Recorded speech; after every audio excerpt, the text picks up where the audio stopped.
Halo semuanya, khususnya untuk para guru, pernah nggak sih merasa kayak tenggelam di lautan dokumen kurikulum? Nah, hari ini kita bakal bongkar cara jitu untuk mengubah beban administrasi yang berat itu menjadi keuntungan kreatif.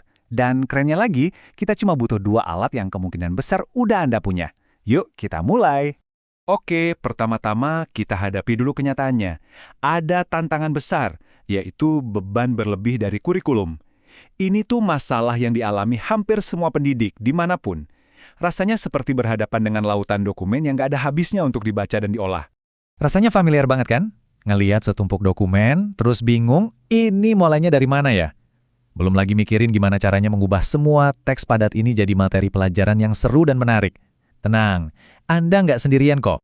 Dan tahu nggak, perasaan kewalahan ini ternyata ada istilahnya loh. Namanya kelelahan literasi. Ini bukan main-main, ini masalah nyata. Ketika kita harus membaca ratusan halaman dokumen kurikulum yang padat, itu bisa jadi penghalang terbesar dalam persiapan mengajar kita. Tapi, gimana kalau saya bilang solusinya sebenarnya udah ada di ujung jari Anda? Yuk kita kenalan sama asisten AI baru Anda, yang hebatnya dibangun dari alat-alat yang udah kita kenal baik sehari-hari. Formulanya tuh sederhana banget sebetulnya. Penyimpanan dokumen plus kecerdasan buatan. Jadi, kita gabungkan kekuatan Google Drive, yang pasti udah jadi lemari digital kita semua, dengan Notebook LM, si analis AI yang super cerdas. Nah, kombinasi inilah yang bakal mengubah segalanya. Mungkin kedengarannya canggih dan agak rumit ya. Eits, jangan salah. Prosesnya itu cuma 3 langkah simple. Gampang banget. Gini nih cara kerjanya. Oke, prosesnya beneran sesimpel ini. 1. Kumpulin dulu. Masukin semua dokumen kurikulum, PDF, Docs, Slides, apa aja, ke dalam satu folder khusus di Google Drive. 2. Sambungin. Hubungin folder tadi ke Notebook LM sebagai sumber datanya. Tenang, ini aman kok. 3. Langsung tanya. Mulai aja ngobrol sama AI-nya. Minta bikinin rangkuman, ide pelajaran, atau apapun yang Anda butuhkan saat itu juga. Nah, ini ada satu tips penting biar hasilnya makin mantap. Usahakan kasih nama file yang jelas dan deskriptif. Misalnya, bab_1_pendahuluan.pdf.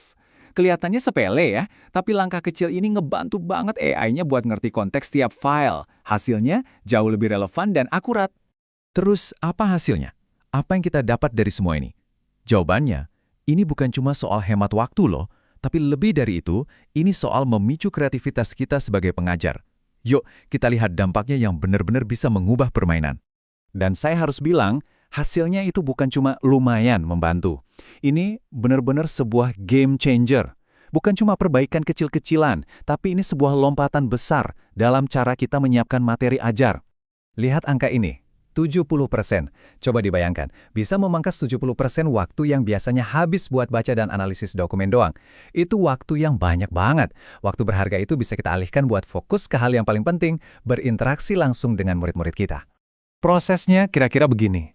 Dari tumpukan dokumen mentah, simsalabim, jadi materi ajar yang siap pakai. Beneran instan. Anda bisa langsung minta, tolong buatin rencana pelajaran dari bab ini, atau bikinin ringkasan dalam bentuk poin-poin audio, atau bahkan buatkan rubrik penilaian untuk tugas ini. Semuanya bisa. Nah, ini semua membawa kita ke sebuah gambaran yang lebih besar, yaitu masa depan dunia pengajaran.